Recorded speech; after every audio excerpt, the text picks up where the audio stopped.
عرفنا من الدرس اللي فات إن تنوع المناخ في الوطن العربي أدى لتنوع المحاصيل الزراعية، دي من حكمة ربنا سبحانه وتعالى، إن تنوع المحاصيل هيكون سبب في عملية التبادل التجاري والتكامل بين الدول العربية.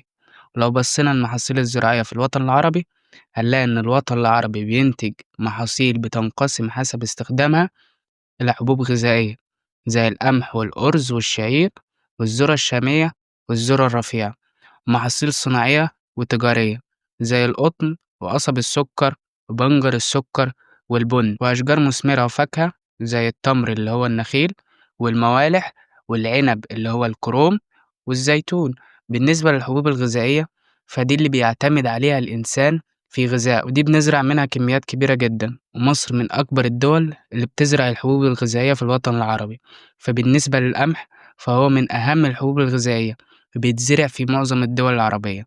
موسم زراعته هو فصل الشتاء، والظروف اللي بتساعد على زراعته هي درجة الحرارة المعتدلة والتربة الخصبة جيدة الصرف. من أهم الدول المنتجة للقمح بالترتيب الأولى مصر أم الدنيا، بعدها المغرب وسوريا. أما بالنسبة للأرز فموسم زراعته هو فصل الصيف، والظروف اللي بتساعد على زراعته هي درجة الحرارة المرتفعة ومياه الري الوفيرة والتربة الطينية الثقيلة. عشان كده هو من أقل الحبوب الغذائية انتشارا في الوطن العربي. من أهم الدول العربية المنتجة للأرز بالترتيب الأولى مصر أم الدنيا اللي بتزرع معظم إنتاج الأرز في الوطن العربي في شمال الدلتا اللي بيتوفر فيها الظروف اللي بتساعد على زراعته. بعد مصر بتيجي العراق.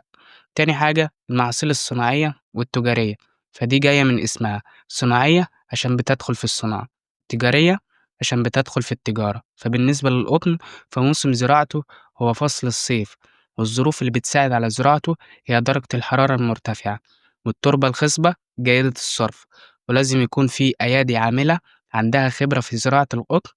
فمن أهمية القطن الاقتصادية إننا بنستخدمه في صناعة المنسوجات. من أهم الدول المنتجة للقطن أولهم مصر، بعدها السودان وسوريا والمغرب. أما بالنسبة لقصب السكر فموسم زراعته هو فصل الصيف، والظروف اللي بتساعد على زراعته هو الجو المشمس في معظم أيام السنة والتربة الخصبة والمياه الوفيرة. من أهميته الاقتصادية إنه بيدخل في صناعات كتير زي السكر والورق والخشب.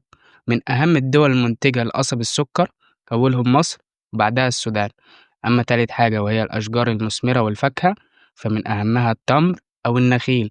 فالوطن العربي بيضم 90% من أشجار النخيل في العالم، وأولى الدول المنتجة هي العراق وبعدها الموالح.